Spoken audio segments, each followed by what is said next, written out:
حضرت ذوالنون مصری رضی اللہ تعالیٰ عنہ نے کثیر ائمہ سے علم حدیث پڑھا تھا، اور جن سے انہوں نے علم حدیث اخذ کیا ان میں سب سے پہلے خود حضرت امام مالک اور امام لیث بن سعد ہیں، اور امام سفیان بن عیینہ ہیں، اور امام فضیل بن عیاض ہیں، اور امام ابن لہیعہ ہیں، اور علاوہ ان کے اکابر ائمہ حدیث جو اپنے اپنے دور کے حجت ہیں، اور جن سے امام بخاری، مسلم، ترمذی، ابو داؤد سمیت کل ائمہ حدیث اپنی سندیں لیتے ہیں، اور یہ ان کی کتب کے رجال ہیں۔ براہ راست ان سے حضرت ذوالنون مصری رضی اللہ تعالیٰ عنہ نے اخذ علم حدیث کیا اور ان سے روایت کیا تھا۔ پھر اسی طرح ان سے آگے بڑے بڑے اکابر ائمہ اور اکابر علماء نے ان سے آگے پھر علوم حاصل کیے۔ یہ ان کا مقام اور مرتبہ علم میں، حدیث میں، فقہ میں اور علوم شریعت میں تھا۔ اور جیسا کہ میں نے پہلے عرض کیا، بات فقط اتنی ہے کہ ان کے پاس علم قال کی کمی نہ تھی، اور حدیث اور علم پر اطلاع کی کمی نہ تھی، مگر غلبہ حال کی وجہ سے اس کو روایت کم کرتے تھے۔ مگر ان کی زندگی اور ان کے اعمال اور ان کے احوال آقا علیہ الصلوۃ والسلام ہی کی حدیث اور سنت پر ہمیشہ قائم ہوتے تھے۔ امام ابن جلا روایت کرتے ہیں، اور ان کی روایت کو امام ابن الجوزی نے صفت الصفوہ میں نقل کیا ہے۔ وہ فرماتے ہیں کہ میں نے اپنی زندگی میں 600 ائمہ اور شیوخ سے ملاقات کی۔ امام ابن الجلا روایت کرتے ہیں کہ میں نے 600 اکابر شیوخ سے ملاقات کی اور ان سے سماع کیا، مگر خدا کی قسم ان 600 میں سے 4 ایسے پائے کہ ان کے مثل کوئی دنیا میں نہ تھا، اور ان 4 میں ایک حضرت ذوالنون مصری بھی تھے۔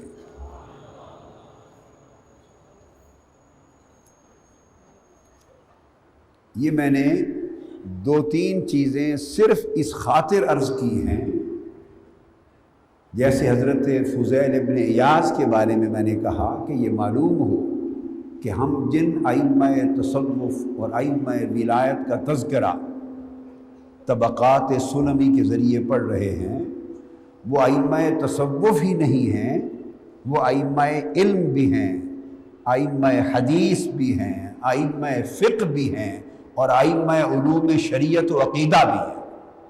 یعنی وہ اسلام میں حجت کا درجہ رکھتے ہیں۔ لیکن یہ بدقسمتی ہے کہ بہت سے لوگ جنہوں نے اسماء الرجال کی کتب کو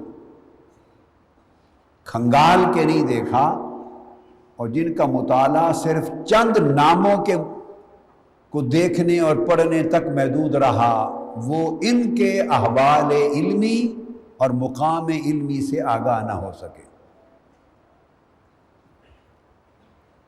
حضرت ذوالنون مصری رضی اللہ تعالیٰ عنہ کی اپنی سند حضور علیہ الصلوۃ والسلام تک متصلاً اور مرفوعاً عالی سند ہے۔ وہ روایت کرتے ہیں حضرت ذوالنون مصری، حضرت احمد بن صلیح الفیومی نے روایت کیا، انہوں نے حضرت ذوالنون مصری سے سنا، اور ذوالنون مصری نے حضرت امام اللیث بن سعد سے روایت کیا، انہوں نے حضرت نافع سے روایت کیا، انہوں نے حضرت عبداللہ ابن عمر سے روایت کیا۔ آپ اندازہ کریں کہ حضرت ذوالنون مصری کے درمیان حضرت عبداللہ ابن عمر رضی اللہ تعالیٰ عنہ تک صرف 2 واسطے ہیں، حضرت لیث بن سعد کا واسطہ، اور لیث بن سعد یہ اہل مصر کے فقہ کے امام تھے، امام لیث، ان کا نام تھا ابو الحارث لیث بن سعد بن عبد الرحمن، یہ اہل مصر کے امام تھے فقہ کے اور حدیث کے، اور سمرقند کے اور مصر کے اور حجاز کے ائمہ کبار میں سے تھے۔ ان سے امام ذوالنون مصری روایت کرتے ہیں، اور وہ خود حضرت نافع سے روایت کرتے ہیں، اور حضرت نافع حدیث میں اہل مدینہ کے امام ہیں، اور امام مالک کی جو سند حضرت عبداللہ بن عمر تک جاتی ہے وہ سب سے معتبر سند وہ ہے جو حضرت نافع کے ذریعے جائے، اصول حدیث اور اصول اسناد میں۔ تو وہ امام نافع سے روایت کرتے ہیں، اور وہ براہ راست حضرت عبداللہ ابن عمر سے روایت کرتے ہیں۔ اب یہ میں نے ان کا علمی سلسلہ اور علمی سند آپ کے سامنے رکھی ہے، اور وہ روایت کرتے ہیں ابن عمر رضی اللہ تعالیٰ عنہ کہ قال رسول اللہ صلی اللہ علیہ وآلہ وسلم الدنیا سجن المؤمن وجنت الکافر، فرماتے ہیں کہ یہ دنیا مرد مومن کا قید خانہ ہے اور کافر کی جنت ہے۔ مطلب یہ ہے کہ مومنوں کی راحت اس دنیا میں نہیں رکھی گئی، کافروں کی راحت کی جگہ دنیا ہے، اور مومنوں کی راحت کی جنت آخرت ہے۔ یہاں مومنوں کو راحت بقدر ضرورت دی گئی ہے،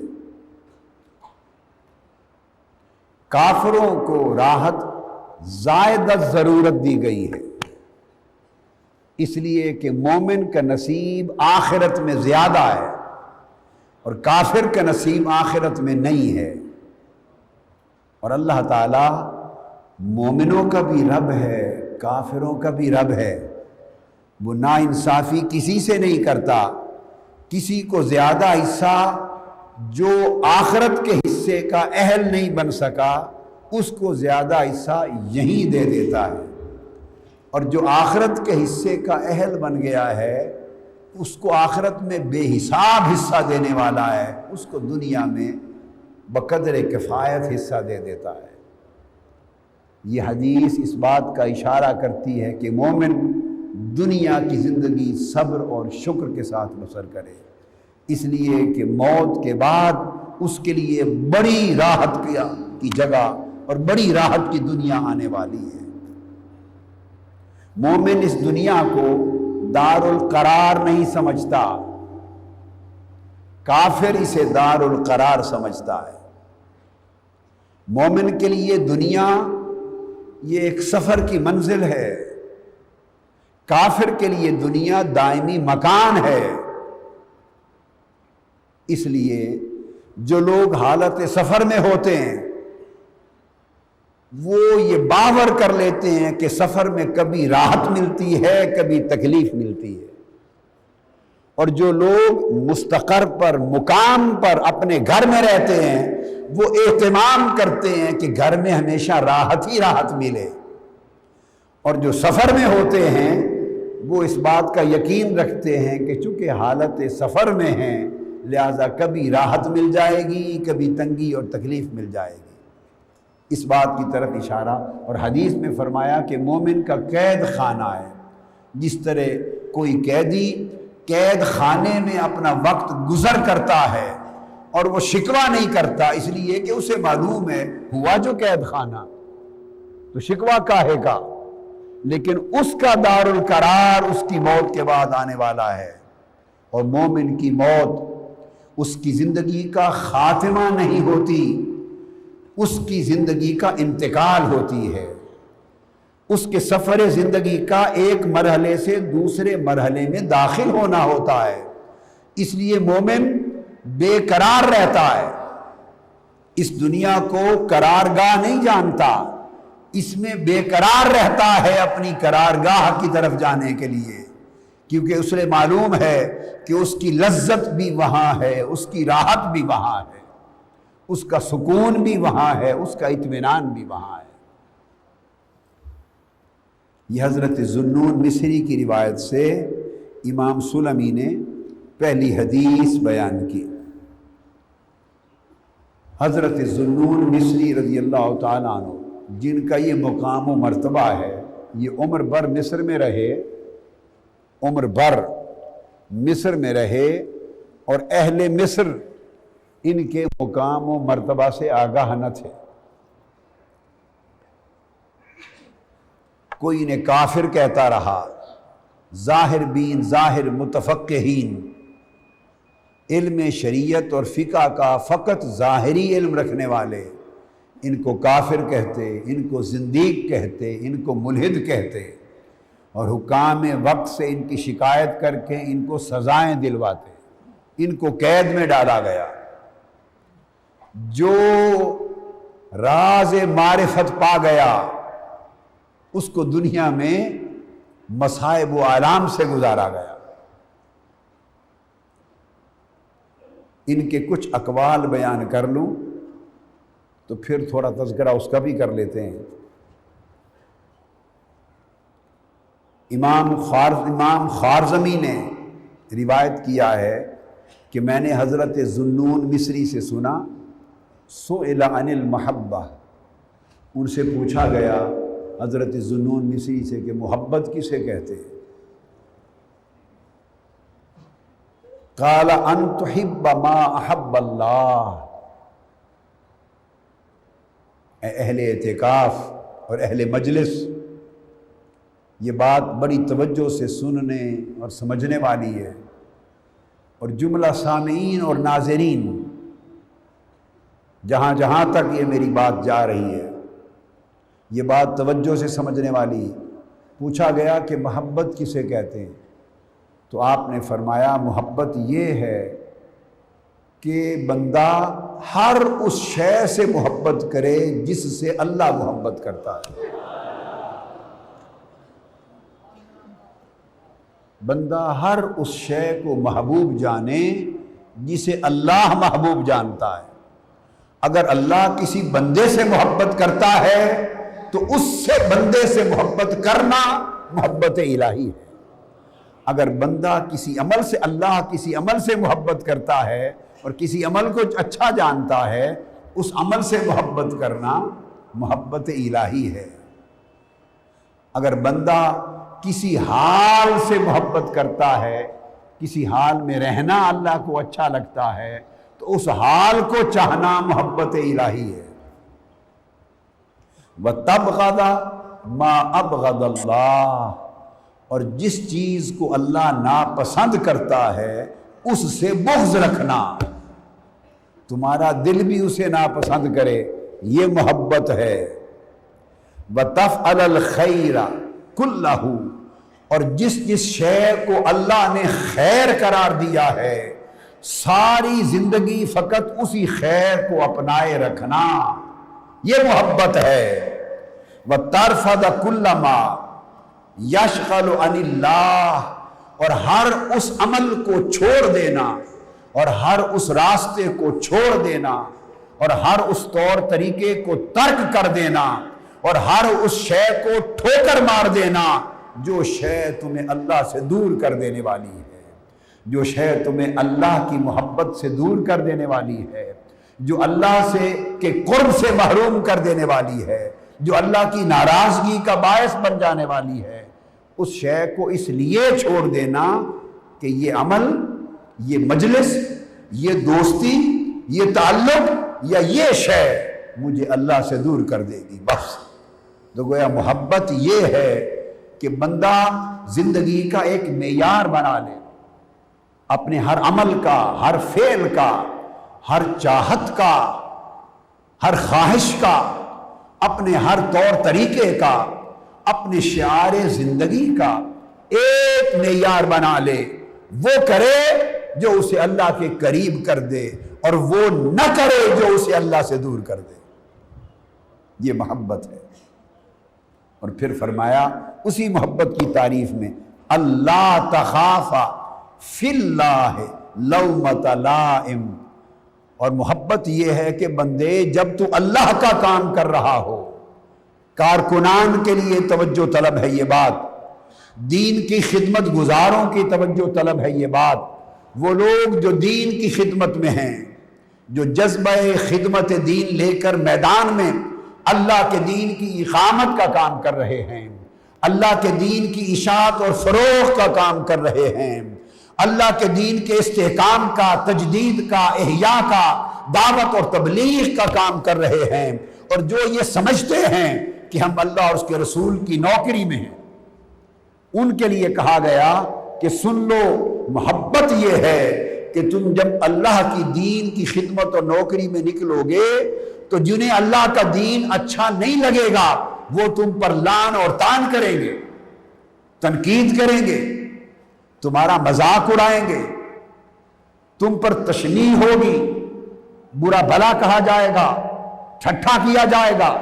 جو لوگ نہیں چاہتے کہ اس دنیا میں اللہ کے دین کو تمکن ملے، جو لوگ نہیں چاہتے کہ لوگوں کی زندگیوں میں اللہ کا دین جگہ پائے، جو لوگ نہیں چاہتے کہ زمین پر دین کا راج اور دین کی حکومت ہو، جو طبعاً بے دین ہیں، دین دشمن ہیں، جن کی طبیعتیں دین سے بیزار ہیں، جو دین کو مٹانا چاہتے ہیں، کمزور کرنا چاہتے ہیں، وہ کبھی بھی دین کے کام کو پسند نہیں کریں گے۔ اور جب دین کی خدمت کرنے والے اللہ کی راہ میں اس دین کی اقامت کے لیے نکلیں گے تو وہ رکاوٹ بھی کھڑی کریں گے، مشکلات بھی پیدا کریں گے، طعن و تشنیع بھی کریں گے، لعنت و ملامت بھی کریں گے۔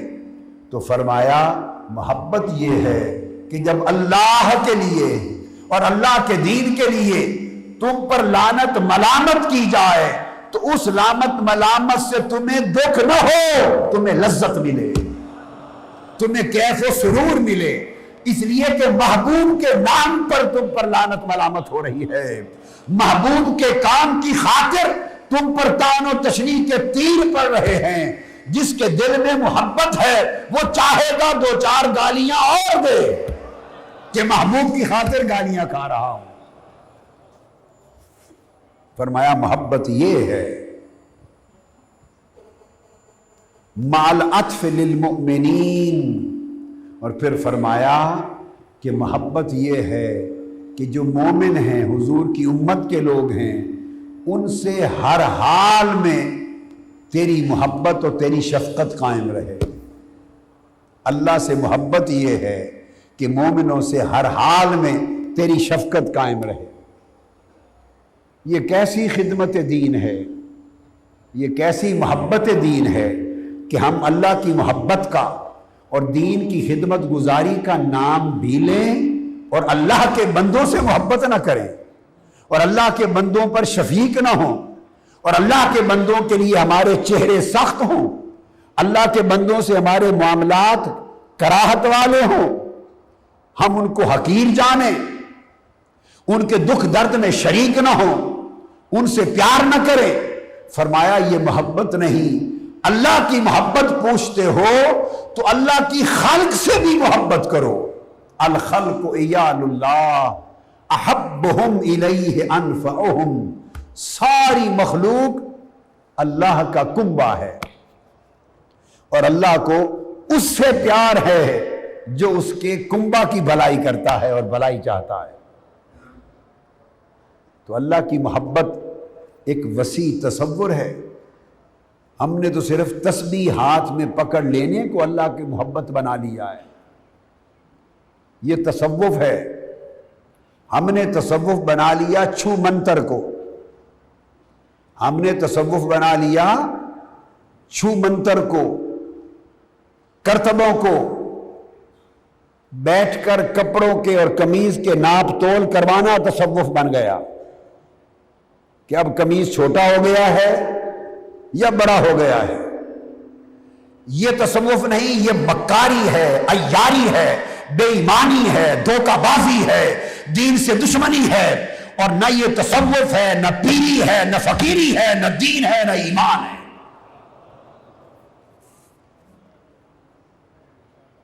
ٹی وی والے تو اس لیے کرتے ہیں کہ ان کو تو پیسہ چاہیے، ان کو تو وسائل چاہیے، وہاں آ کر کنجری ناچ لے یا کوئی صوفی بابا بن کر دین کی تذلیل کر لے، ان کو تو پیسہ چاہیے۔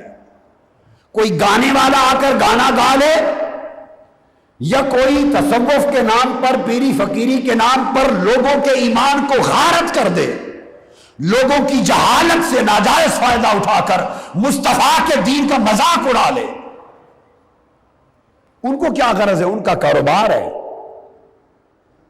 انہوں نے تو ٹائم کے پیسے لینے ہیں، انہیں تو ٹیلی فون کالز کے پیسے لینے ہیں، ان کو تو پیسہ بنانا ہے، ان کا تو بزنس ہے۔ مگر افسوس اور حیرت ہے ان لوگوں پر جنہوں نے وضاحت پیروں فقیروں صوفیوں کی بنا رکھی ہے، ٹائٹل صوفی بابا کا ہے، پیر بابا کا ہے، خدا جانے کتنے بابے وجود میں آ گئے۔ خدا کے لیے آقا علیہ السلام نے فرمایا، کل اولیاء نے فرمایا، دنیا کو دنیا کے نام پر کمانے والا عذاب میں نہیں جائے گا، اس نے دنیا دنیا کے نام پر کمائی ہے۔ ہلاکت، تباہی اور بربادی تو اس شخص کی ہے جو دنیا کما رہا ہے دین کے نام پر، دنیا کما رہا ہے دین کے نام پر دھوکہ دے کر، اور امت کی جہالت کی انتہا ہے۔ کبھی ایسے کرتب داتا گنج بخش جویری نے کیے تھے؟ ایک سوال کر رہا ہوں، کبھی ایسے کرتب خواجہ اجمیر نے کیے تھے؟ کبھی قطب الدین مختیار کاکی نے کیے؟ کبھی حضرت بابا فرید الدین گنج شکر نے کیے؟ کبھی خواجہ نظام الدین اولیاء نے کیے؟ کبھی جنید بغدادی نے کیے؟ کبھی سیدنا غوث العظم جیلانی نے کیے؟ کہیں شاہ نقشبند نے کیے؟ ارے جو صوفی تھے، جو بابا تھے، جو پیر تھے، جو فقیر تھے، جو اہل اللہ تھے، جو اولیاء تھے، ان کی زندگی تو کرتبوں سے تو چھوڑے کرامتوں سے بھی گریز کرتی تھی۔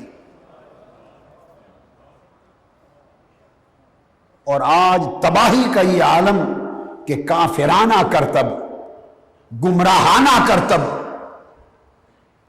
تباہ دین کو، ایمان کو تباہ کرنے والے کرتب لوگ بھی کالے کرتے۔ اس امت کا کیا حال ہوگا؟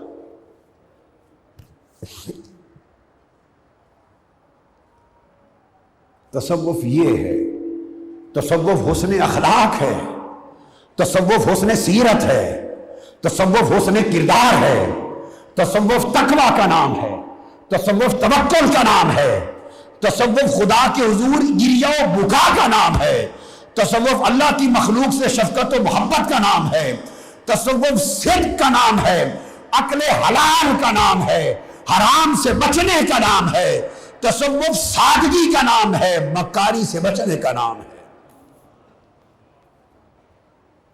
اور پھر فرمایا تصوف کیا ہے؟ اتباع رسول اللہ صلی اللہ علیہ وآلہ وسلم فی الدین، اپنی دین کی زندگی میں، پوری زندگی میں حضور کی سنت کی اتباع کرنا، یہ تصوف ہے، یہ اللہ کی محبت ہے۔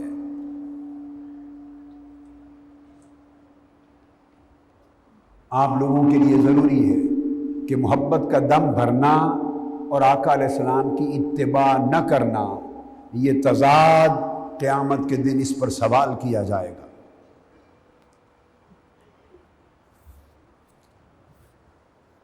حضرت ذوالنون مصری رضی اللہ تعالیٰ عنہ روایت کرتے ہیں، آپ فرماتے ہیں، جس کو امام سلمی نے روایت کیا، قال اللہ تعالی من کان لی مطیعا کنت لہ ولیہ، جو شخص اپنی پوری زندگی میں میرا مطیع ہو جائے، میرا اطاعت گزار ہو جائے، اللہ نے فرمایا میں اس کا ولی بن جاتا ہوں۔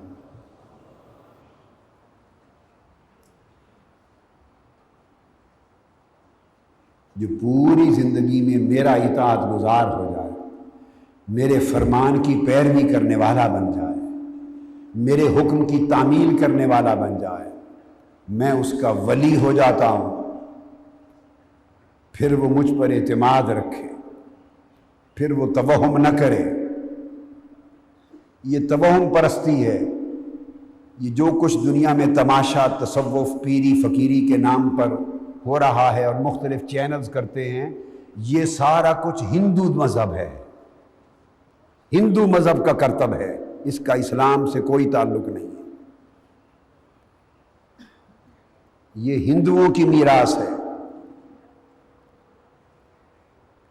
تو فرمایا کہ جو میرا اپنے عمل میں، زندگی میں، قال میں، حال میں، اعمال میں کامل مطیع ہو جائے، میں اس کا ولی بن جاتا ہوں۔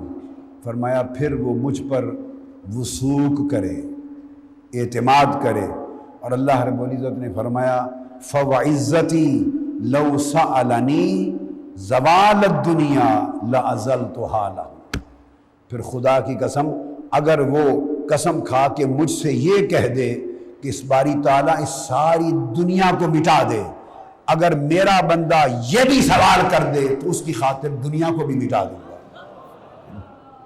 نیست و نابود کر دوں گا۔ مگر جو میرا ہو جاتا ہے وہ مجھ سے ایسی باتیں نہیں کیا کرتا، ایسے سوال نہیں کرتا۔ وہ تو 72 تن پورے کے پورے کربلا میں کٹ جائیں اور نیزوں پہ لٹک جائیں تو تب بھی یہ نہیں کہتا کہ ان یزیدیوں کو مٹا دے۔ نیزوں پہ سر چڑھ جائیں اور لاشوں پہ گھوڑے چل کے ان کو ریزہ ریزہ کر دیں تو جو اللہ کے ہو جاتے ہیں، چونکہ اس پر اعتماد رکھتے ہیں، وہ تو تب بھی نہیں کہتے کہ باری تعالیٰ ان یزیدیوں کو مٹا دے، نہیں، وہ اپنا معاملہ اللہ پہ چھوڑ دیتے ہیں، اللہ پہ چھوڑ دیتے ہیں۔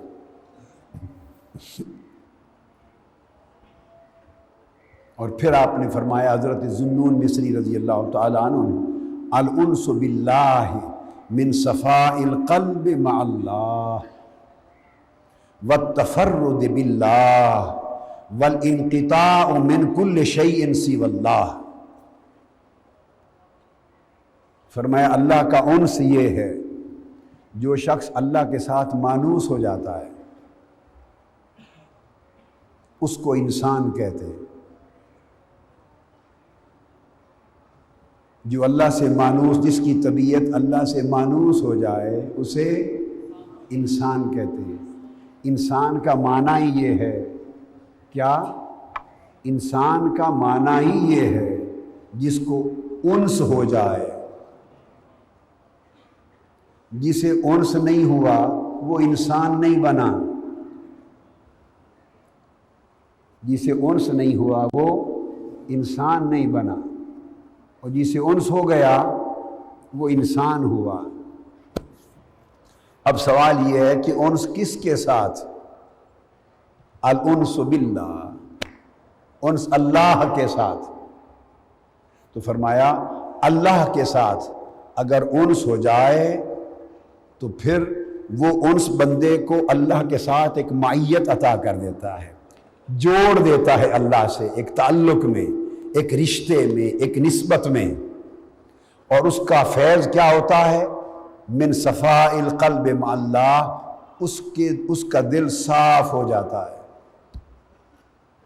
کدورتوں سے، ساری غلاظتوں سے، کینوں سے، بغض سے، حسد سے، اناد سے، یہ سارے گورکھ دھندے جس میں ہم 24 گھنٹے الجھے رہتے ہیں، اور وہ دنیاوی گورکھ دھندے جو ہمیں پریشان رکھتے ہیں، ہمیں فلاں نے یہ کہہ دیا اور فلاں نے یہ کر دیا، میں اس کو کیسے چھوڑ دوں، اس نے میرے ساتھ یہ کیا، میں کیسے معاف کر دوں، آپ کو نہیں پتہ اس نے میرے ساتھ یہ کر دیا، اس نے فلاں موقع پر مجھے یہ کہا تھا، اس نے وہ شادی تھی ہماری شادی پر نہیں آیا تھا، اس نے میرے بچوں کے ساتھ یہ کیا تھا، اس نے مجھے گالی دی تھی، وہ میرے مقابلے میں اس نے یہ کیا تھا۔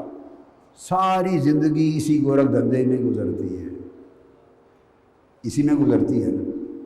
تو فرمایا نہیں، ان ساری چیزوں سے ان لوگوں کے دل صاف ہو جاتے ہیں جب ان کے دل اللہ کے انس کے ساتھ جڑ جاتے ہیں۔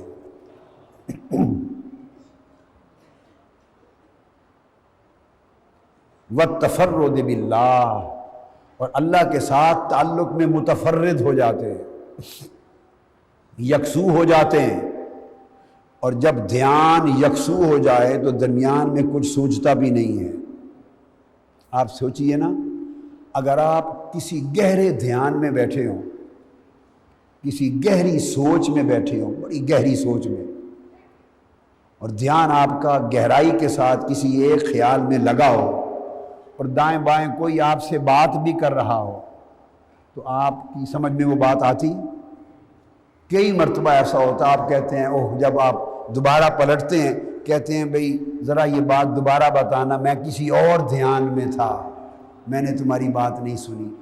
یہ تجربہ ہر شخص اپنی زندگی میں کرتا ہے کہ نہیں؟ بولیے، ہر ایک کو ہوتا ہے نا، بھئی میں کسی اور دھیان میں تھا، تو اس لیے یہ بات میں آپ کی سمجھ نہیں سکا۔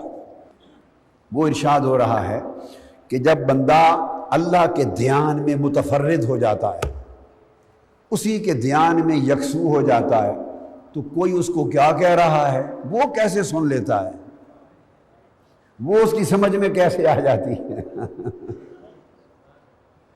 بھئی آپ کسی اپنے دھیان میں لگے ہوں تو دائیں بائیں کی باتیں تو آپ سمجھ نہیں سکتے، اور اگر کوئی سوچیے، میں مثال دے رہا ہوں عین حقیقت، تو جب کوئی مولا کے دھیان میں متفرد ہو جاتا ہے، اسے کسی کی کہلائی ہوئی باتیں، کہیں کہلائی باتیں کب اس کے دھیان میں آتی، اسے تو پتہ ہی نہیں چلتا کس نے کیا کہا، اور کہا اس نے سنا سمجھا بھی تو کل بھول جاتا ہے۔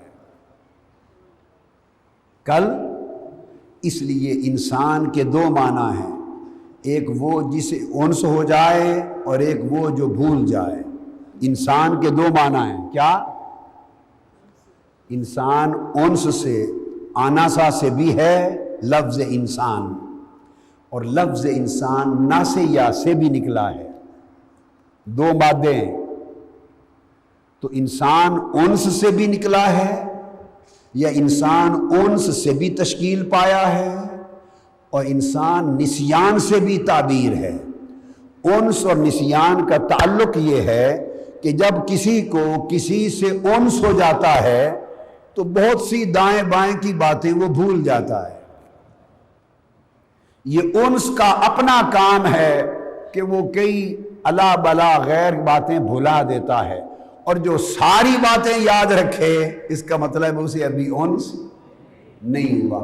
تو فرمایا کہ جب انس ہو جائے تو بندہ اللہ کے ساتھ متفرد ہو جاتا ہے، یکسو ہو جاتا ہے۔ اور الانقطاع من کل شیء سوی اللہ، اور ہر وہ چیز جو اللہ کی غیر ہے وہ اپنے دل کو اس سے منقطع کر لیتا ہے۔ یہ محبت ہے، اور جسے یہ محبت نصیب ہو جائے وہ صوفی ہے، جسے یہ محبت نصیب ہو جائے وہ صوفی ہے۔ اور آج ہمارے دور میں الا ماشاء اللہ، اور ہمارے یہاں صوفی کون ہے جس کا پورا دھیان مرید کی جیب پر رہے، پورا دھیان مرید کے مال پر رہے، تاکہ اچھے مال والا ہے اسے کہے ذرا آپ آگے آ کے بیٹھے، کمزور غریب مزدور ہے تو پیچھے جاؤ، پیچھے جا بیٹھتے ہیں، کس نے بٹھاتا ہے تو پیچھے بہو، مالدار آگے بیٹھے غریب پیچھے بیٹھے۔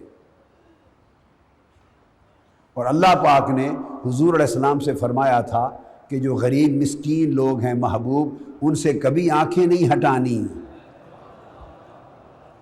ان سے آنکھیں نہیں ہٹانی، انہیں قریب رکھنا ہے۔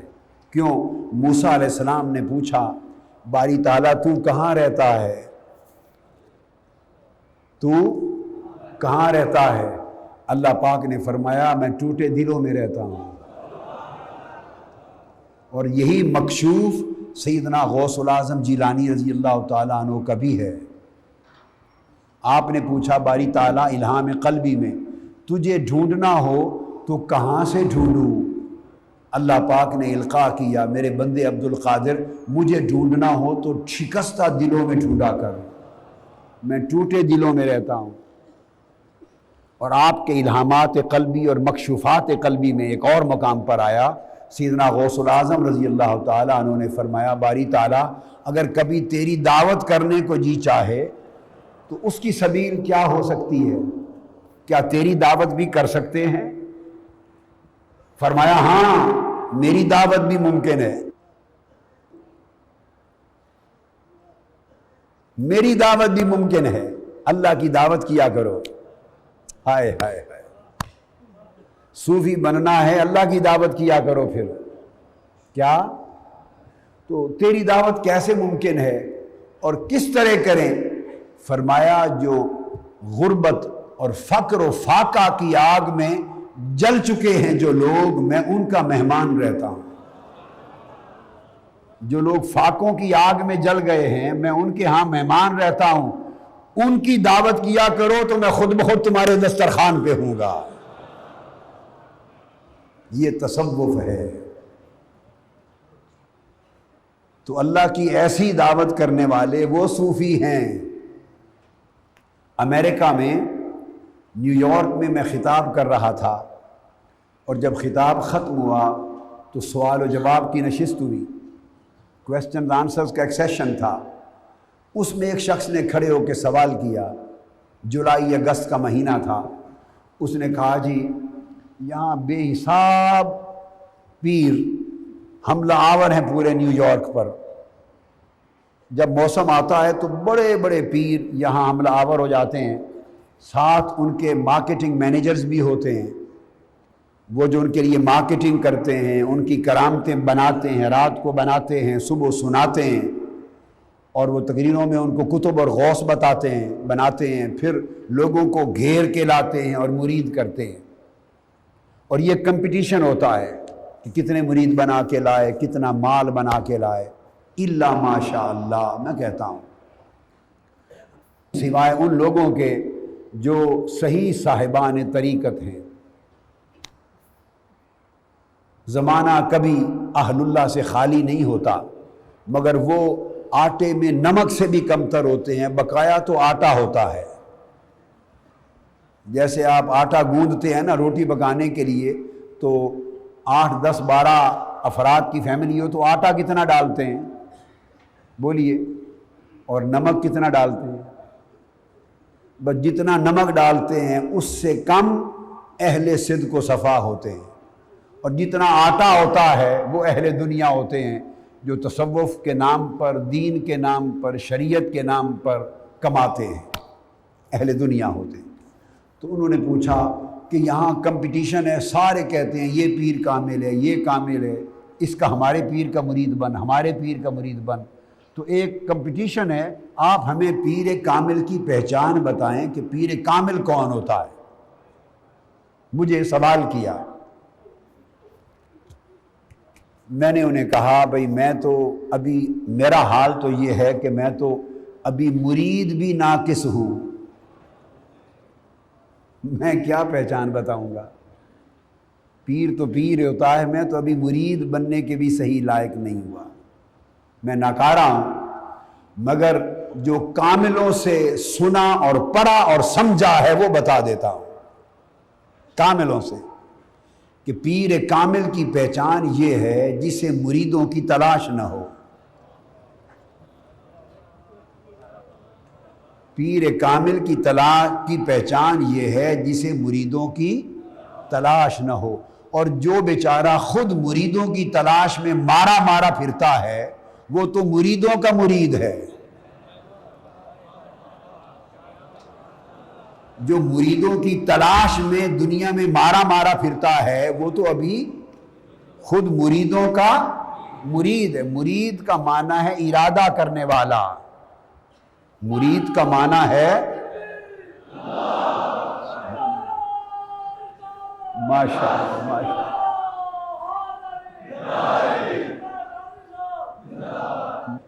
تو میں نے مرید کا معنی ہے ارادہ کرنے والا۔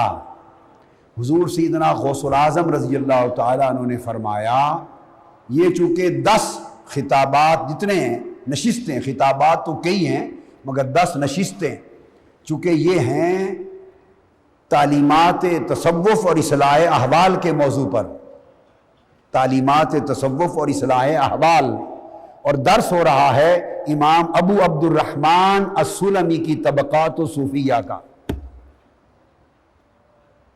اس لیے تمام چیزیں اس سے ریلیونٹ سمجھا رہا ہوں اور سمجھاتا رہوں گا۔ تو سیدنا غوث العظم رضی اللہ تعالیٰ عنہ نے غنیۃ الطالبین میں فرمایا، مرید کی تعریف کسی نے پوچھی کیا ہے، فرمایا جو اللہ کا ارادہ کرے۔ مرید کی تعریف کیا ہے؟ جو وَاصْبِرْ نَفْسَكَ مَعَ الَّذِينَ يَدْعُونَ رَبَّهُمْ بِالْغَدَاةِ وَالْعَشِيِّ يُرِيدُونَ وَجْهَهُ، جو اللہ کے مکھڑے کا ارادہ کرے، جو دیدار الہی کا ارادہ کریں، اور جنہیں رب کے دیدار کے سوا کوئی شے مقصود نہ ہو۔ مرید خالص وہ ہے کہ دنیا تو دنیا ہے، دنیا دنی سے ہے، اور یہ تو اس کا معنی ہی گھٹیا شے ہے۔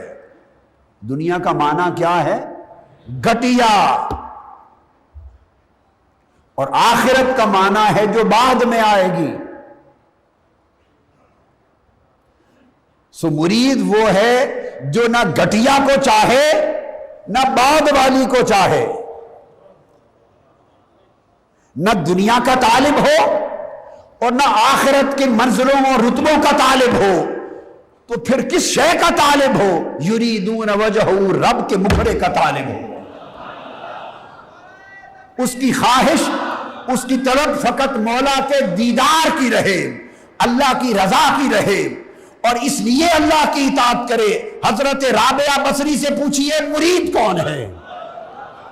ایک روز انہوں نے ہاتھ میں پانی کا برتن اٹھا لیا، ایک ہاتھ میں آگ اٹھا لی، ان کے اوپر ایک حالت وجد تھی، ایک کیف تھا، ایک سرور تھا، ایک مستی تھی، بے خودی کا حال تھا۔ اور کسی نے پوچھا کہ بی بی جان، آپ ایک ہاتھ میں آگ اور ایک ہاتھ میں پانی لے کے جا رہی ہیں، کیا ارادہ ہے؟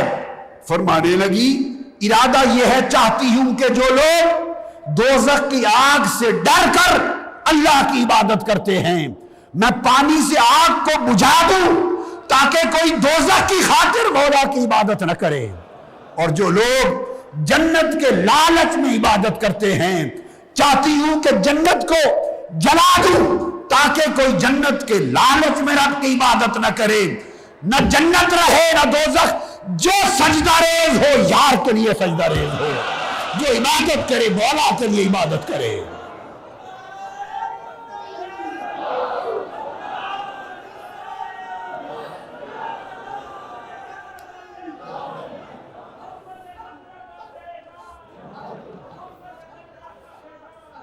تو میں نے کہا کہ پیر کامل وہ ہے جسے مریدوں کی تلاش نہ ہو، اور جو بیچارہ خود مریدوں کی تلاش میں مارا پھرتا ہے، تو اسے تو ابھی مریدوں کی تلاش ہے، رب کی تلاش کب ہوگی؟ تو مرید تو وہ ہے جسے رب کی تلاش ہو۔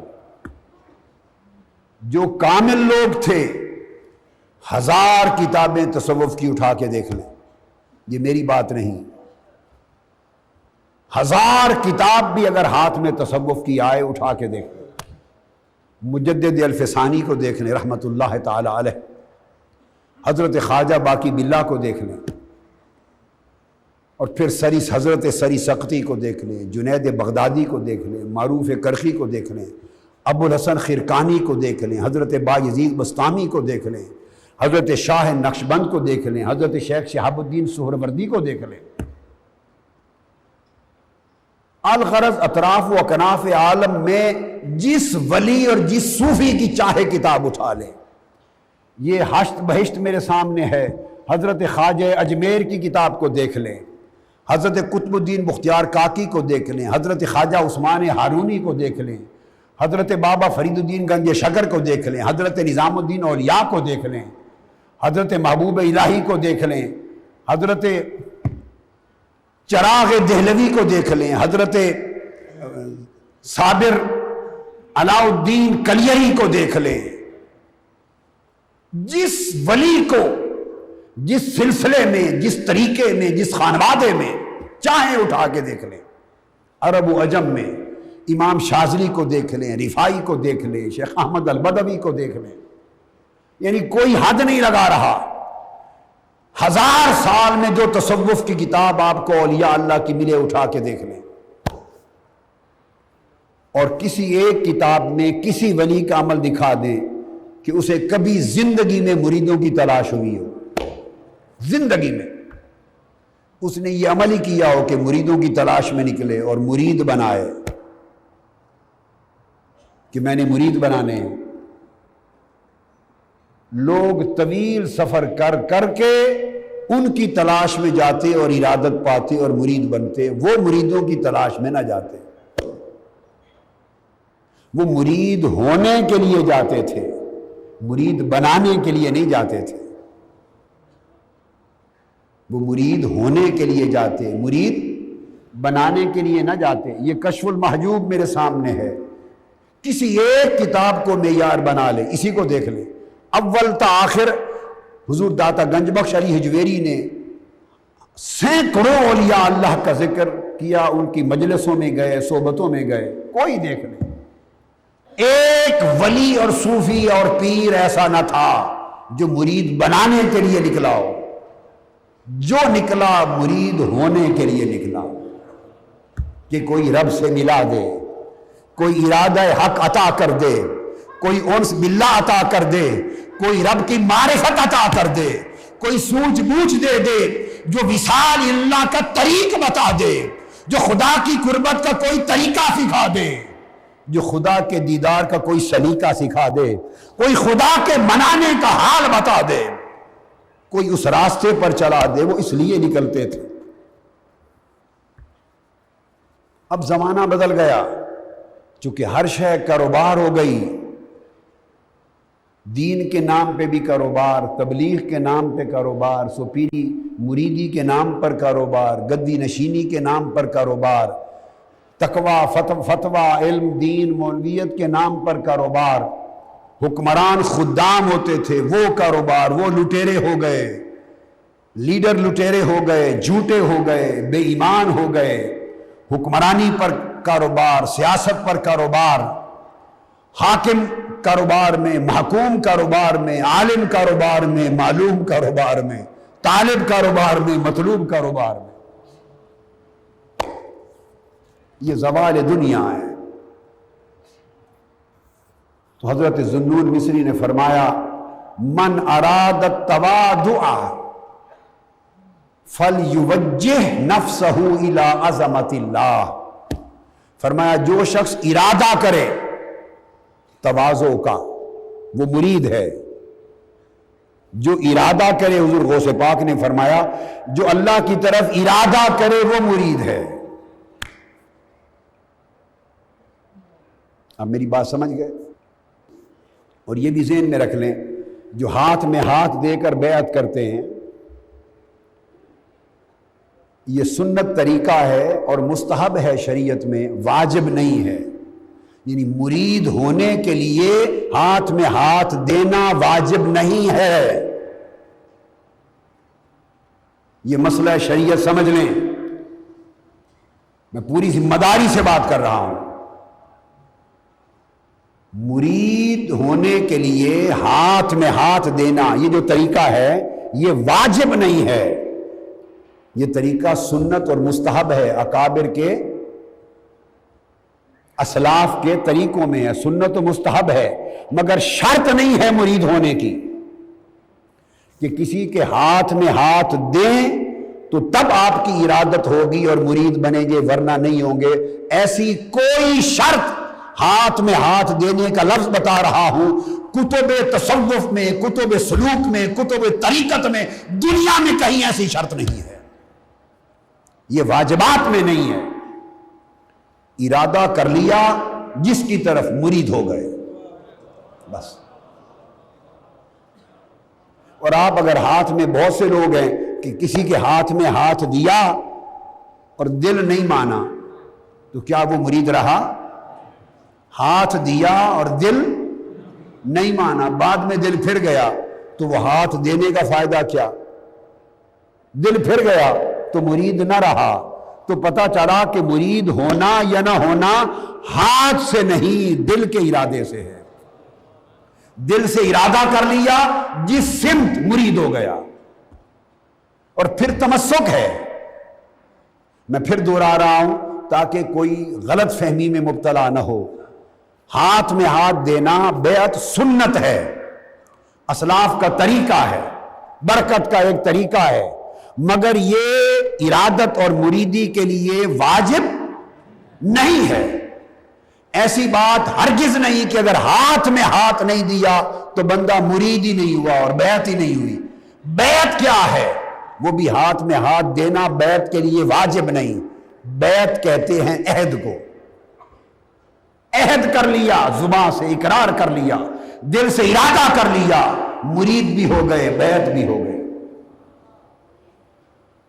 اور اگر ہاتھ میں ہاتھ دے لی، بیعت بھی کر لی اور ہاتھ بھی دے لیا اور دل سے نہ مانا تو نہ بیعت رہی نہ ارادہ رہا۔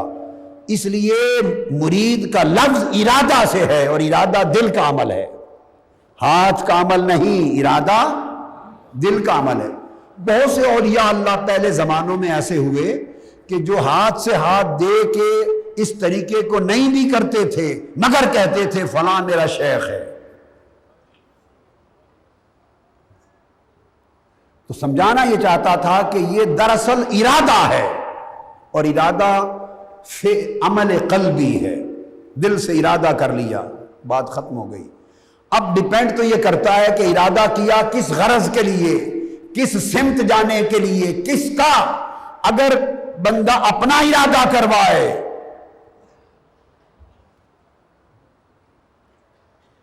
تو پھر نہ اپنے پلے کچھ رہا نہ اس کے پلے کچھ رہا۔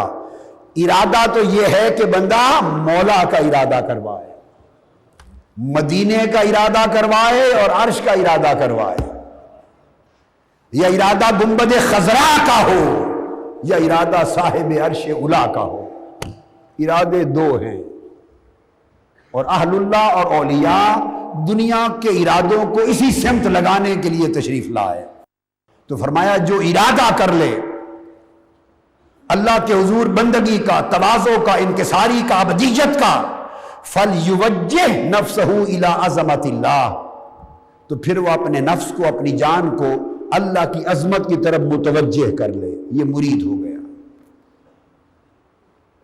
اللہ کی عظمت کی طرف متوجہ کر لے، اور پھر اس کا نتیجہ کیا ہوگا؟ جب اللہ کی عظمت کی طرف متوجہ ہو جائے گا تو اس کا دل پگھل جائے گا، نرم ہو جائے گا۔ اور یہ بات بڑی توجہ طلب ہے، دین کی خدمت کرنے والے لوگ، ان کے لیے اکثر شکایت ہوتی ہے کہ دل کے سخت ہوتے ہیں۔ مجھے رونا آتا ہے، ارے وہ کیسا دین کا خادم ہے جس کا دل سخت ہے؟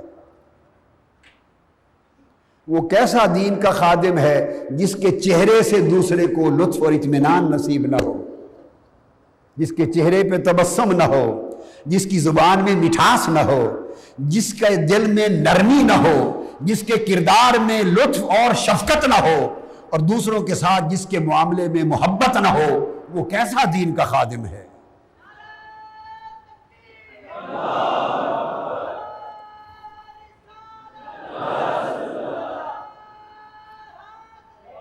تو فرمایا جو اللہ کا ارادہ کر لے اس کی نگاہ اللہ کی عظمت کی طرف رہتی ہے، اور جو اللہ کی عظمت کو نگاہ میں رکھتا ہے دین کا نوکر ہو کر، پھر اس کا دل پگھل جاتا ہے، نرم ہو جاتا ہے۔ تو پگھلے ہوئے دل والے بنو، نرم نرم دل بنو، ٹوٹے ہوئے دل بنو، ٹوٹے دلوں کے حامل بنو۔ علامہ اقبال بھی کہتے ہیں کہ تو بچا بچا کے نہ رکھ اسے، تو بچا بچا کے نہ رکھ اسے، تیرا آئینہ ہے وہ آئینہ،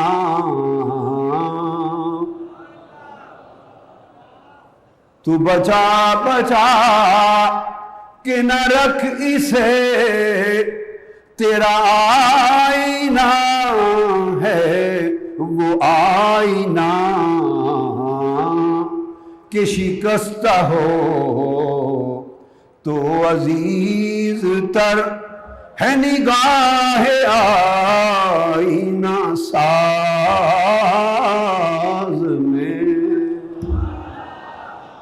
کہ شکستہ ہو کہ شکستہ ہو تو عزیز تر ہے نگاہ آئینہ ساز میں، کہ شکستہ ہو، ارے شکستہ دل بن جاؤ، کہ شکستہ ہو تو عزیز تر ہے نگاہ آئینہ ساز میں، کہ شکستہ ہو، کوئی شکستگی بھی لے، میں اس لیے بار بار پڑھ رہا ہوں،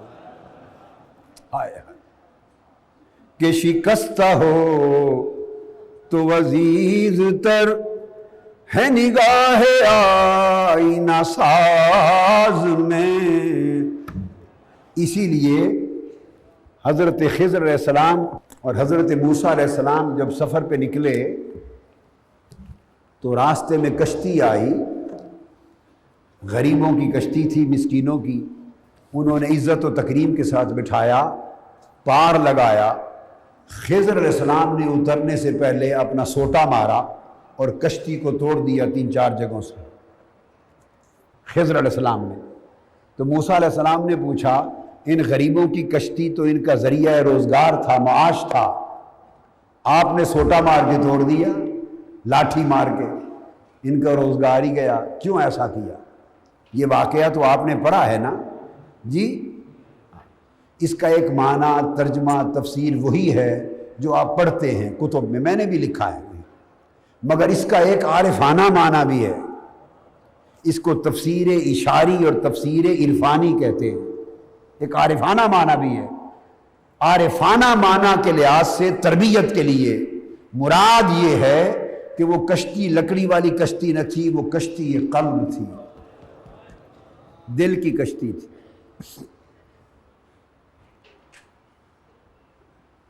تو آپ نے جو توڑ دیا تو شکستہ دل کر دیا، کشتی کو توڑ دیا، نفس اور دل کو شکستہ کر دیا، اور فرمایا کہ اس لیے توڑا ہے کہ ایک بڑا جابر بادشاہ آ رہا ہے، جن کشتیوں کو نیا دیکھتا ہے، خوبصورت دیکھتا ہے، بنا ہوا سنورا ہوا اچھا دیکھتا ہے، ان کو قبضے میں لے لیتا ہے، اور جن کو ٹوٹا ہوا پرانا دیکھتا ہے، شکستہ، ان کو چھوڑ دیتا ہے۔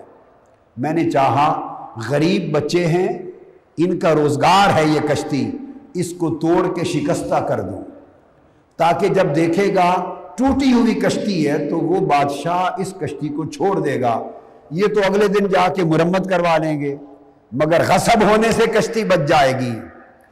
تو اشارتاً اور معرفتاً مراد یہ تھی کہ وہ غاصب بادشاہ شیطان ہے، اور کشتی نفس کی کشتی اور دل کی کشتی ہے۔ وہ شیطان جابر بادشاہ ہے، وہ دیکھتا ہے کس کے نفس بڑے سمرے ہوئے ہیں، پلے ہوئے ہیں، کھا کھا کر، سو سو کر، پہن پہن کر، سج دھج کر، کس کے نفس اور دل خواہشات دنیاوی سے بڑے سجے ہوئے ہیں، دھجے ہوئے ہیں۔ جن کے نفس اور دل سجے دھجے نظر آئیں وہ شیطان بادشاہ ان پر قبضہ کر لیتا ہے، اور نفس و قلب آپ سے چھین کے لے جاتا ہے، پھر وہ نفس شیطان کے رہ جاتے ہیں، رحمان کے نہیں رہتے۔ اور توڑ دینے والا مرشد وہ ہوتا ہے جو ان کو توڑ دے۔